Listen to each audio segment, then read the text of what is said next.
La ilaha illallah. La ilaha illallah. La ilaha illallah. La ilaha illallah. ci autorité yi Sénégal la bàyyi ko topp ci président de la République du Sénégal yor parti ba nekkoon ministre des Affaires étrangères du Sénégal jóge ba Sénégal ngir bis bi sëñ bi ñu ngi lay sant Serigne Alioune Badara xam na ne Sénégal sori na nangami kilomètre la nga bàyyi koo fa ñëw ngir bisub Cheikh Ibrahima Fall Lamp ngir ñëw jàppale liggéey bi nga xam ne dongo yi ñu ngi koy door ngir taxawal fi kër maam Cheikh Ibrahima Fall loolu tax nga bàyyi si yitte yëpp ñëw ànd ak Serigne Cheikh moo ko jàppale ci lépp ba lépp taxaw kon ñu ngi koy gërëm bu baax di gërëm soxna May mun a waat mi nga xam ne lépp bi ñu tàmbalee liggéey Cheikh rek muy taxaw ndog yi ma ñu ngi teew di togg àjjuma di ko yóbbu ko Serigne Touba te yàlla rek tax ñuy jaayante ak seen alal di ko def ñu ngi ñaan bi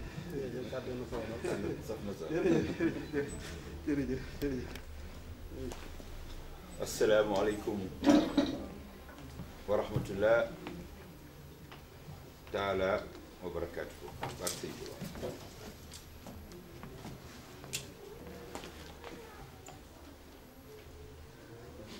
maa ngi nuyu mbokk yi fi teew yépp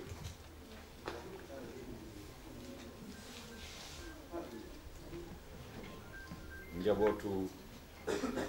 Cheikh Al Khadim mënuñu koo xaaj ndax Sëriñ Touba ak maam Cheikh Ibrahima Fall kenn mënu leen xaaj bu ma nuyoo sëriñ maam Samba Mbàkke bu sëriñ Murtada nuyu naa ñépp waaye bu ma ci dollee nuyu ak sargal sëriñ Fallou Fall mi jël kàddu léegi danaa dolli ci xarnu karaw danaa dolli ci ndugali ndawal bu ma nuyoo ziar sama xarit sëriñ Cheikh Bintou Fall moom mi nga xam ni sama teewaay ci bés bii ci loxoom la aw danaa sàmm kóllëre te danaa gërëm koo xam ni dafa am yéene ci man ah yéene joo xam ne lii tàmbali rekk la waaye jàpp naa ni fu ñu jëm ak moom tekkuñu fa waaye bu dee yéeneem rekk kon tey doon na demee neneen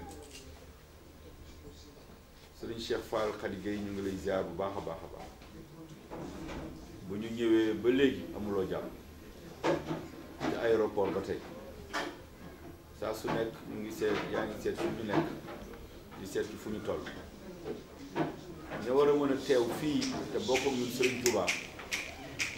bare nañu lool waaye bu jëmmalee xalaat bu jóge ci sa mag ba ñun nga wooñu ñu ñëw ah yaakaar na ni teg nga ko fa nga xam ne foofu la yoon wi tëru te Sëñ Fallu wax ko léegi mooy di jëfe ndigal te di moytu tere te dañu mi liggéey te di joxe addiya te bëgg Sëriñ Tuubaa ci sa xol te wóolu ko te yaakaar ko àddina ak àllaaxira loolu nag weesuwul di sàkku màkkaat moo xam ni ci biir France bu ndongo yi ñëwee mën fa nekk bu ndongo yi jaaxlee mën fa wéttaliku bu ñu amee njaboot ñu war leen yee ci sëriñ bi ñu mën fa toog nekk waaye itam nag di jëmmal la nga xam ni jàngat la ci sëriñ maam Cheikh Ibrahima Fall koo xam ni bu ñu mënee jël ci mission ñaar ba ñett mënees na ko tënk ci la ëpp solo ci ñun mooy wannu naka la ñuy jëriñoo ci Sëriñ Touba naka la ñuy liggéeyale Sëriñ Touba naka la ñuy jële suñu bopp jox ko Sëriñ Touba te bañ fa xaar leen li may wax sama xarit yi mooy àndal léeg-léeg mu ànd ak ñoom ci politique ñu toog ba si yàgg bëgg ma ni ma waa nii nag nga war doxale man leen man murid laa murid mooy ñu jël suñu bopp jox ko sëriñ bi te bàyyi sëriñ beeg boppam waaye mënu leen ànd ak man ba noppi bëgg ma orienté loolu benn mbir la man fractionné woon ma noonu sax ka ma doon ànd ak di ko jox lépp du ma ko ne nii la par force damay dem rek léeg-léeg mu laaj ma wax léeg-léeg du ma laaj ma glisser ko note bu boobaa bàyyi koog sagom mu xool nu mu koy doxale li ngeen nekk fii sore Sénégal taxul ñu bañ am yaakaar ci yéen ca la nga xam ne mooy jëmale Sénégal kanam ndax ci murid daan ne kat ci liggéeyu sëriñ bi laa nekkoon ba sama ay morom raw ma mosoo ko dégg fenn dama doon liggéey sëriñ bi rek ba tax tourné daal vraiment sama gars yi raw nañ ma ndax sëriñ bi amul fenn moom kay da ngeen di maaseendoo àndandoo wutandoo sëriñ bi jar la lu ne nga dem bi ci biir sa ay morom yi yaakaar na ñoo la rawoon wëlbati ku ci nekk bëgg niroog yow ku ci nekk bëgg am la nga am waaye sëriñ bi mbiram mayewu ko daf koy jaay jëf jël la wax te jëf jooju bu ñu koy wax sëñ maam Samba gëm naa ni kenn jiituwu ci Baye Fall maa ko maam Cheikh Ibrahima Fall maam Cheikh Diarra Mbaye daan na way ca Ndar ne sëriñ bi daañu la jox te doo ñu laaj bu ñu lay jox duñu ko xaaj bu ñu lay jox duñu ko waaj kon ñun loolee dafa fekk si li sëriñ Fallou wax léegi ci ponk li nga xam ne mooy tax mooy shahada murid dafa bokk ci loolu maanaam cette générosité que vous avez en vous est la carte d'identité du mouridisme. Si chacun d'entre nous ne pensait qu'à soi, je puis vous assurer que le mouridisme n'aurait jamais existé. Puisqu'au moment de son procès, le 5 septembre 1895 à Saint-Louis, Serigne Touba, dans sa phase d'audition, bien avant son arrestation le 10 août 1895 à Djewel, il y avait d'autres marabouts qui avaient été convoqués. Mais c'est lui qui, voulant appliquer à la race noire un islam profondément de chez nous, qui n'a pas voulu s'ériger en propagateur d'une confrérie tracée par ailleurs, qui a voulu créer une corrélation étroite et fondamentale entre notre culture et l'islam, a dit non. Parce que la race noire prenait une importance capitale à ses yeux. Et qu'il ne... Mais cela fait la différence entre ce que nous sommes et ce que d'autres sont. Parce que nous avons, dans notre patrimoine commun, quelqu'un qui a su dire non. Lorsqu'il comparaissait devant le conseil privé à Saint-Louis, ce 5 septembre 1895, le procureur n'a pas pris la parole, même si c'était un tribunal. C'est le directeur des affaires politiques qui a pris la parole et un temps aura suffi, après ces deux rakas célèbres que nous continuons encore de magnifier à Saint-Louis du Sénégal, pour qu'à l'unanimité le conseil privé le condamne à la déportation pour 7 ans en lui allouant le montant de 50 francs CFA. 50 francs à l'époque. Serigne Touba est parti, disant dans son fameux recueil Assir, je marche avec les pieds. Ceux qui pensent que je suis en détention entre vos mains qui se trompent, parce que je suis avec le Seigneur et le plus juste. Mais dans la délibération du conseil privé, il était dit, on l'éloigne au Gabon pendant 7 ans, afin que les résultats de ses enseignements puissent cesser au Sénégal. Ils ne se sont jamais trompés autant. Plus longtemps il restait au Gabon, plus longtemps ses enseignements entraient dans le cœur et dans l'esprit des Sénégalais. D'où d'ailleurs un autre projet qui aura avorté, je vais vous le dire tout à l'heure pourquoi, de voir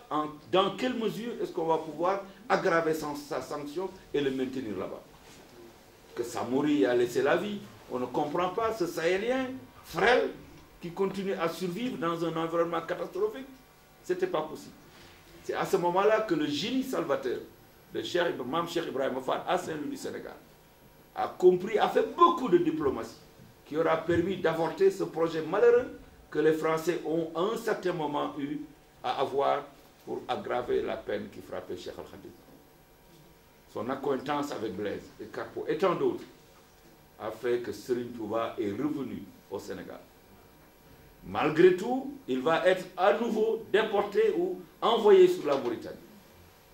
Avant de revenir au Sénégal, plusieurs péripéties pour enfin se retrouver à Diourbel jusqu'au moment où son Seigneur a décidé qu'il devrait le rejoindre. Et à partir de ce moment-là, Mame Cheikh Ibrahima Fall a dit que sous cette terre de Touba,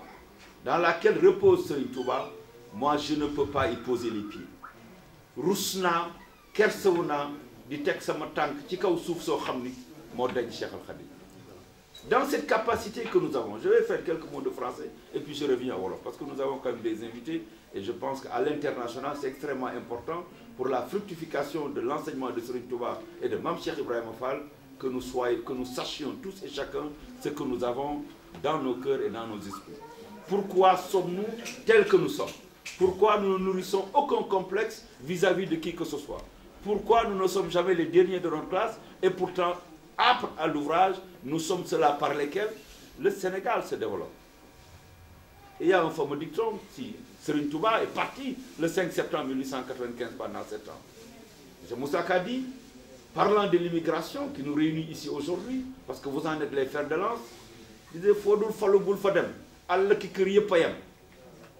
Mais Cheikh Mourtada, le père de Serigne Mame Samba Mbacké, a suivi les traces de Serigne Touba. Dans chaque État, dans chaque pays, il a construit, il a fait acheter une maison dénommée Khadim Rassoul, avec des résidences d'un style particulier, qui n'envie absolument rien aux plus grandes villas des plus costauds. Mais c'est parce qu'à un certain moment, il a compris que son sacerdoce, dans la continuation de la mission de son père, était d'aller tâter le pouls de chaque Sénégalais et de chaque Sénégalaise. Aujourd'hui,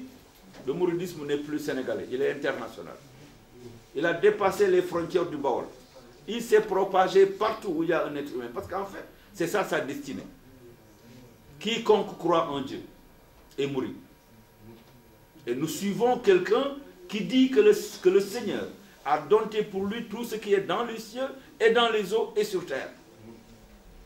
Qui dit devant tout le monde, le Seigneur m'a donné des attributs et des bienfaits qu'il n'a jamais accordés et qu'il n'accordera jamais. On peut tout dire de Serigne Touba, sauf que c'est un relatif.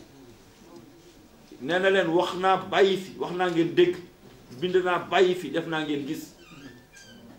la yaxaada laahu ma lam yakuni wala yakunu abadan li moom. kon Serigne Cheikh sëñ Fallou sëñ Mame Samba bu ñu ñëwee fii bokk ak yéen bés bi nekkul lu dul warugar ci sargal Serigne bi ak tàbbal suñu bopp ci liggéey boo xam ni njabootu Mame Cheikh Ibrahima Fall ñoo ko woote jëmale ko ci yoon wi waaye itam sàkku tàbbal suñu bopp ci ñaan woo xam ni Serigne Touba daf ko ñaan ci xasida bu mu bind tudde ko hamdi wa shukri di ci wax naa inna lazina ila sardara axazu ziyarati faaro xuddaarayni aw saara 1980 ñu dem Touba Belal di ziar Cheikh Abdoul Ahad mu ne na ngeen jàpp ne de Sarsara jóge na gànnaar ndax foofu béréb la woon boo xam ni Serigne Touba dafa ñëw rek ñu tappal ko fa grade waaye ba muy dem dafa yóbbaale grade ba grade boobu nag mu ngi fépp foo xam ni jóg nga taalibe bi jóg na di dem ziar yi beneen moromu taalibe bi kon ñuy ñaan suñu borom mu tàbbal ñu ci ñaanu Serigne Touba boobee ba lépp loo xam ni bëgg nañ ko mu defal ñu ko lépp loo xam ni ragal nañ ko mu dàqal ñu ko la nga xam ni moom moo ci topp mooy Mame Cheikh Ibrahima Fall desul rek ci toog banque loxoom sëñ Fallou wax na ko léegi ba nga xamee ni jamono jot na pour ñu dolli soldaar yi njabootam la ci jiital nekkul ci kër gi rek ne nañ seeti jaam yi wala dag yi wala ñeneen ñu yóbbu njabootam la ci jiital ñu dem bés bu ñu santaanee tool bu ñu mënti santaane njabootam a ci jiitu ak tarixa bu mu mënti dem ci jamono Maam Cheikh Abdoul Aziz am na santaane liggéey Tiwaawan joxe ndigal ci ëllëg si ne ëllëg bi sàngam na ngeen ñëw waaye ci guddi gi la Baye Fall yi dem defar tool ba mu jeex tàkk jël say yeeg saq yi ngooñ meeg ñax meeg gerte gi yépp yenu ko ñëw jébbal ko boole kooku jooy sukk di la kon cette capacité que vous avez de vous décupler comme 10 personnes est un atout majeur pour le développement du Sénégal réew mi toll na foo xam ni mënuñu ko defar te taxawu leen ci du ne na ñoo gën kenn de waaye sañ nañ ni kenn gënuñu ndax dañu am loo xam ni kenn amu ko kon dañu war a doxalee ni sëñ Fallou wax léegi noo xam ne nag kenn du ko doxal mooy di xam suñu bopp di gëstu lu nu mën di xool nañuy doxe di xool nañuy waxee di xool nañuy toogee ba ku ñu gis xemem ñu ba ku ñu gis bëgguñu ba ku ñu gis bëgg niroog ñun waaye bu fekkee bu ñu xawee tane tuuti boddeeku bu ñu xawee jaaxle ku ñu xool xam ne suñu kanam tiis a ngi ci su boobaa jàpp naa ne jàppalewuñu sëñ bi ndax sëñ bi wàccoon naa ak ñun ba mu ñu boolee ci njabootam kon waratuñu xool di am jàqare wala foog ni liggéeyam ci ñun am na lu matadi wala leneen lu mel noonu nañu xoolaat suñu bopp te delloo suñu bopp Serigne Touba te nangu waar yu nag te ñeme ko parce que lu yomb moom amul fenn nañu góorgóorlu ñu fi jiitu yore yoon wi ba ñu fi yoonu tey amul kenn ku ci sàggane yoon wi kenn sañu ko ci sax kenn xalaatu ko kon ñun dañ leen war jàppale ci loolu dañ leen war a féete wàll wu nekk ci wàll woowu ba nga xam ni lépp lu ñu nekk ñu nekk ci lépp lu ñu nekkul nekkuñu ci Sëriñ Fàllu laalu ko waaye juñu na ko waaye diplomate la waxu ko waaye coow yi nga xam ni moo jib Sénégal fan yi jëm ci nguur gi walla ci droit bi ak président de la république ak réew mi baax nañu jóg ci wax ci ndax loo xam ne jëmul kër bu ñu ci continuer di ci wax ak di ci dox ak di ci xaacoo su boobaa réew mi dana pàccoo te kon ku ci nekk dana ci am kers réew mi war na jàpp la nga xam ne moom lañ ko yebal ba ko sëñ Cheikh Bassirou Mbacké defee gisee moom ne ko naam sax nguur mën na woote soxla junni nit ñëpp ñëw naam sax ñun mën nañu soxla junni nit ñëpp ñëw waaye nguur ku mu soxla dana la wax lu mu lay doyee dana la jox paas pour nga ñëw dana la dalal dana la dundal te dana la wax lu mu lay doyee ñun mënees nañoo woote duñu joxe paas duñu la wax lu ñu lay doyee amaana nga ñëw duñu la wax dara lu taal leen seen loxo ñu ñaanal leen kon dans ces forces que le Sénégal a vécu et continue de vivre qui sont des rapports intrinsèques mais extrêmement étroits entre le pouvoir et les autorités religieuses, il faut beaucoup de mesures et beaucoup d'intelligence. Cela a été le cas sous Blaise Diagne, cela a été le cas avec Senghor, cela a été le cas avec Abdou Diouf, cela a été le cas avec Abdoulaye Wade, cela doit et devra et devrait rester le cas avec Macky Sall. Sa mission première, c'est de veiller à l'intégrité du territoire national, c'est vrai. Mais sa mission première doit être aussi de veiller à la cohésion nationale. Nous devons nous armer tous, et c'est une responsabilité autant individuelle que collective,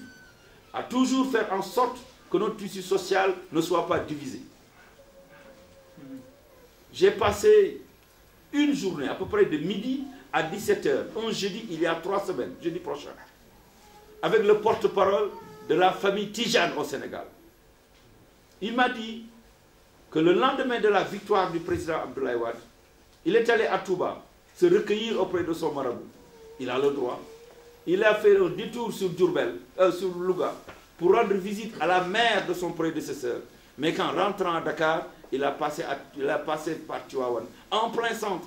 sans jamais s'arrêter, comme si cette ville avait cessé d'exister. Je pense qu'il nous faut fondamental. Serigne Bassirou Fall Al-Khouran, jusqu'il y a 4 ou 5 ans, tenait à Tivaouane des manifestations que ne pouvaient même pas recouvrir d'autres activités dans la même ville. Après le ko jël reer guddeem yooyu di ko yóbbu di ko delloo ko Touba kon bu ñu seet foo xam ne manko moo for am ñu bëgg fa indi féewale maanaam njabootu Serigne Touba koo ci xeex nga ñëpp li suñu borom naan lu dal benn jullit dal na jullit yëpp njabootu Serigne Touba koo ca xeex nga ñëpp. Et ce n'est pas de notre intérêt, nous autres qui gravitons autour du pouvoir. Notre intérêt majeur, c'est de faire en sorte qu'entre l'État, dans son sens étymologique, mais également dans ses démembrements, par rapport à ceux-là d'entre nous qui sont dirigés par cet État, nous puissions avoir une symbiose. Mais si nous devons gëm ne yaakaar ni dafa am xaj ak seen gëm ne yaakaar ni am na singali boo xam ne nañ koy singali yoon wi te ñëpp wax ko te du lu bees dañu war taxaw marqué pause di defaraat suñu bopp ñun ñi nga xam ne waa kër Serigne Touba lañ waa kër Sëñ Alaaji Malick waa kër Alaaji Omar waa kër même jàngu bi ñu xam ne ñun ñëpp ñoo ko bokk réew mi mënuñu ne fii ñii moo fi dox fii catholique du fi dugg fii li du fi dugg mais fu ñu jëm même suñu borom ba mu defee ay yëfam ba noppi dafa ne nag ku bëgg gëm gëmal ku bëggul nga bañ a gëm sama yoon nag su ma daal maa ngi leen di xaar bii mooy sama diine bii moom laa leen teg bu ngeen bëggee ngeen topp bu ngeen bëggul ngeen bañ topp lakum diinikum waliya diin. Et nous, on veut aujourd'hui nous ériger en un État qui dicte des comportements et des conduites que désapprouvent la morale individuelle. On devient des affairistes et au détriment d'un homme qui a tout donné au Sénégal. Je me demande au Sénégal tey kan moo war a mën a diingat Serigne Saliou Mbacké ba di ko sàll. C'est-à-dire que dañuy toll foo xam ni daañu pousse nit ñi ci situation bu ñu seetul seen bopp rek musiba am. Sëñ Moustapha Saliou dem na ba di ko wax nee na bu fekkoon wax nañ ci wala ñu tudd ci neneen am na neneen noo xam ne noonu lay demee Puisque nous sommes tous sous le sceau d'une seule et même constitution, et que force devrait rester à la loi, la justice doit garder son indépendance en tout temps et en toutes circonstances. Que la séparation des pouvoirs entre le législatif, l'exécutif et le judiciaire doit être un principe sacro-saint du fondement de la République du Sénégal. À partir de ce moment-là, nous devons revenir à Mame Cheikh Ibrahima Fall et nous rendre compte que la nga xam ni moo gàllu ci suñu mbagg du lu yomb du lu woyof ndax diine bi moom du lu bees ci ñun waaye loo xam ne lu ñu war a dépasser la ngir la ñu teg ci suñu mbagg ka nga xam ne moo tracé yoon wi ñuy topp tey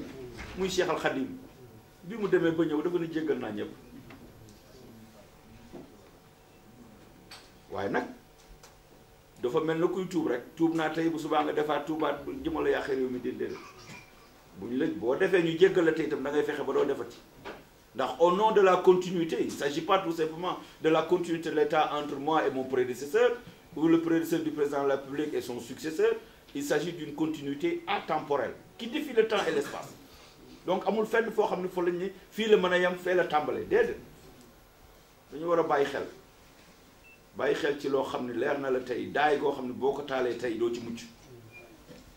ndax la tax nga toog bu fekkoon na ngay def ba ngay wut noonu nga def ba nga amee kon coow du jib waaye soppeeku ak soppaliku moo fi am boo xamante ni ñun nag faw ñu xam suñu bopp nekk magum lëndëm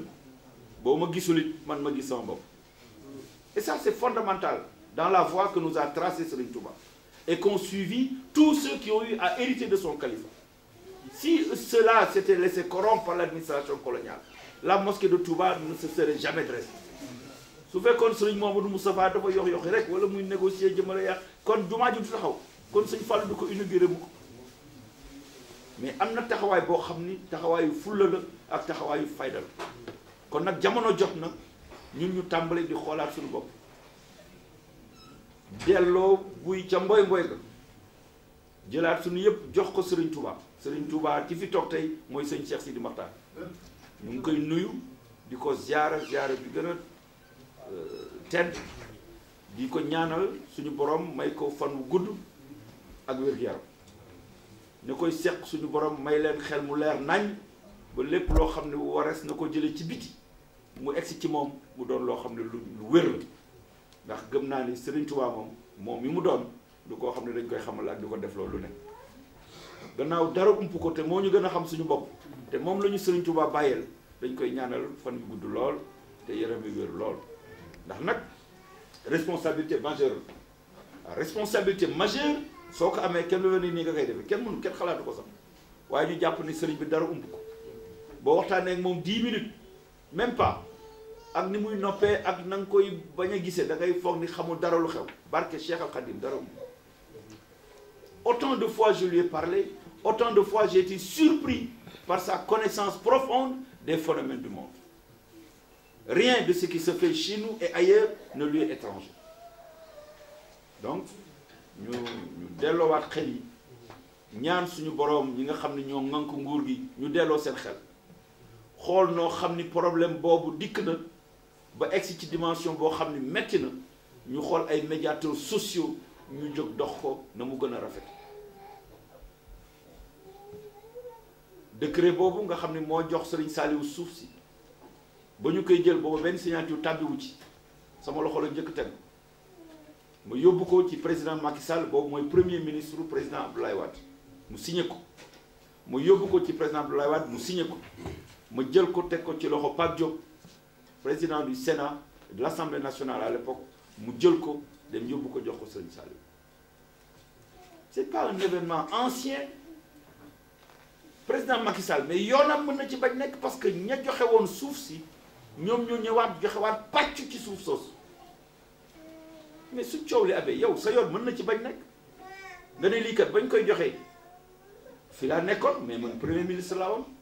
ba ñu koy joxewaat kenn laajuma sama xalaat donc man mën naa ci bañ a dugg loo ci mën ci rafetal diggante kër ga nga bokk muy waa kër Serigne Touba te nga ni ca nga bokk ak ñi nga xam ne c'est des intérêts financiers qui viennent du Nigeria loo ci mën dans un cadre de rapprochement neutre mais non impliqué à outrance nga def ko dox ko wax ko parce que réew mi lañ la dénk ñu la ay pàcc ci réew mi yépp lañ la dénk bu fekkee mënuloo ko nga maanu ci bu fekkee que seq ak yow ca loolu am na kàddu yu mu yëkkati di sët di doom ci Serigne Saliou muy dernier doomu Serigne Touba bu ñu teg bët mu ànd ak yow ci anam goo xam ne bu àndoon ak yow ca safaan wa doo toog nga doon ñi wut réew ci ñi nga xam ne moom la mujj gis laataa mu wuy ji boromam am na noo xam ne mooy sa wareef ca digganteeg moom loolu moo tax sëñ Moustapha am fu mu egg ci wax ci ñu ngi ànd ak moom ci xalaat boobu je voue à Serigne Touba à Serigne Moustapha Saliou mon entière solidarité dans ce conflit qu'il lui pose autant à la justice qu'à l'État du Sénégal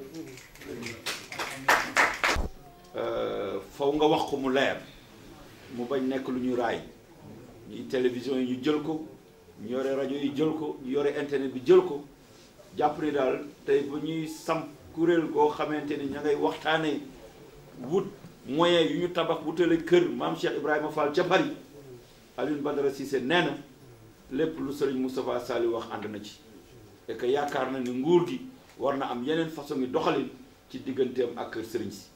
que Serigne Saliou Mbacké mooy xalifa Serigne Touba di doomam bi ñu mujj teg bët te am na fu mu jaar ak borom réew mi foo xamante ni mayu ko muy may keneen mu di ko sàllal ci benn anam bu mu mënti doon asalaamualeykum wa rahmatullah taala